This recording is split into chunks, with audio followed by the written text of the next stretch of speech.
If you remember Megamind from 2010, which was a surprise hit from DreamWorks, that movie definitely holds a lot of fond memories for a lot of people, including myself. So, when I found out they're going to be bringing Megamind back, and this one is Megamind versus the Doom Syndicate, which actually isn't a sequel or a prequel to that original movie, but more of kind of like a pilot movie for a series that's going to be Megamind Rules on Peacock, I believe it is.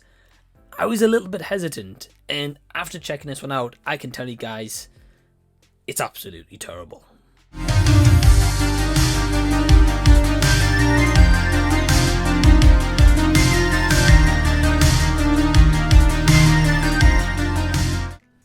Hey everyone, what's going on? Welcome to the channel and thank you so much for taking your own time out to check out this review. If you're brand new here, my name's Mike. Thank you for checking out my thoughts on Megamind versus the Doom Syndicate. The plot is very simple. We've got the Doom Syndicate returning Megamind's former friends, and he's got to stop them from sending Metro City to the moon.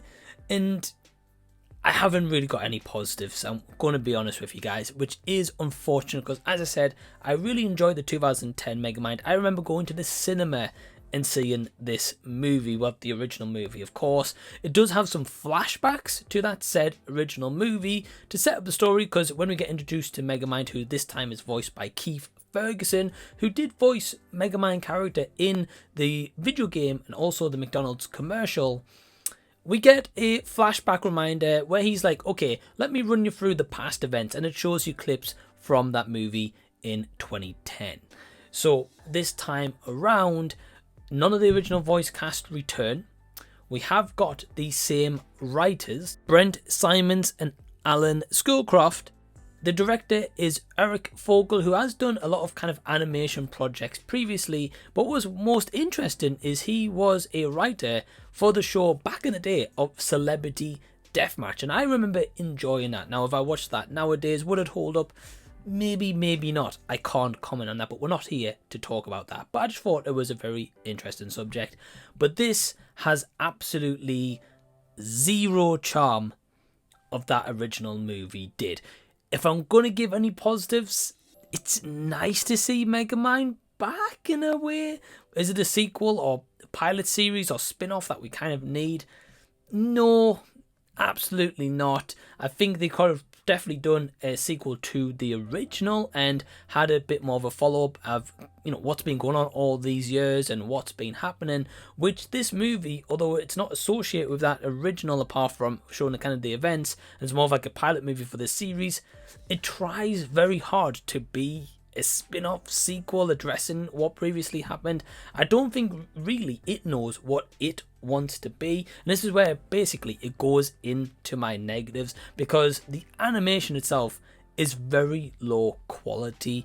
It feels the entire time I'm watching an entire like PS3, PS4 cutscenes after cutscene after cutscene. You know, like if you go on YouTube and you just want to watch the story of a game without the gameplay, that's what this feels like. It feels like there's no real care into the animation. It's been cheapened down by DreamWorks, with this being like a Peacock original, so to say. It feels quite tacky in extent. It also feels very kind of cheaply animated, AI kind of animation in there as well. That's what it felt like. I might be wrong, but that's the vibes that I got. And it's just such a shame after that 2010 movie, all this time later, 14 years later, they're bringing back Megamind to this. The plot is very predictable. You're going to see X, Y, and Z, or you're going to think, sorry, X, Y, and Z is going to happen. It happens. The characters aren't really likable despite us knowing them previously. Well, some of them, of course. They're still not likable. Old chum, like the story and kind of side plot with them, you know what is going to happen there. The villains is very weak. This is just a rough watch. The dialogue is also really, really terrible.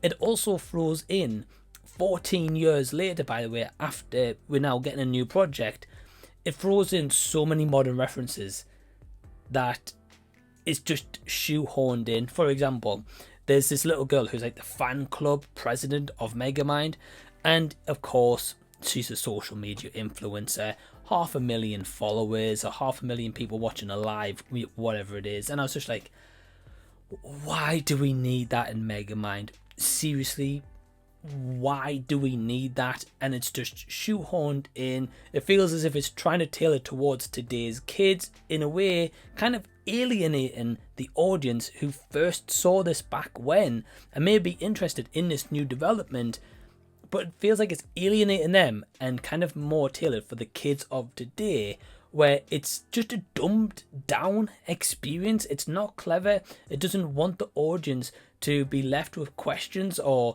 intrigue as to what's going to happen. And what's worse yet, this sets up for the series or another movie, which it absolutely didn't need to. So I'm going to give Megamind versus the Doom Syndicate a 1 out of 5. Are you going to check this out? Let me know down below in the comment section so we can continue the discussion down there.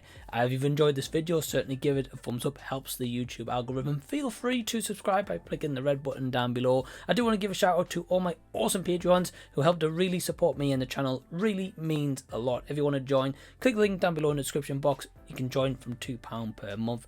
Also, if you're brand new or returning, feel free to click over here to see more videos of mine or content you may have even missed. And until next time that I see you guys, I'll be seeing you later.